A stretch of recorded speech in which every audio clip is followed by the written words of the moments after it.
ಅದು 12ನೆಯ ಶತಮಾನ. ಮಾನವ ಸಂಕುಲ ಘೋರ ಅನ್ಯಾಯಕ್ಕೆ ತುತ್ತಾಗಿ ಭೂಮಿಯ ಮೇಲೆ ಮಾನವೀಯತೆಯೇ ಇಲ್ಲವಾಗಿತ್ತು.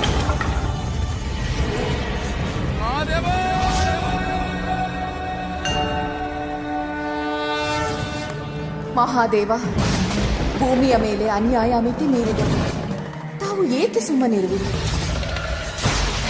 ಇದು ಕಾಲಚಕ್ರದ ಮಹಿಮೆ ದೇವಿ.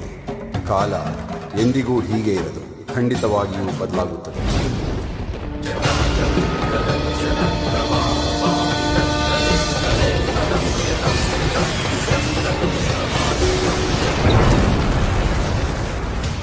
ನೋಡಿ, ಅಲ್ಲಿ ಯಾರೋ ಅಡಗಿ ಕುಳಿತಿದ್ದಾರೆ. ಕೊಲ್ಲಿ ಅವರನ್ನು.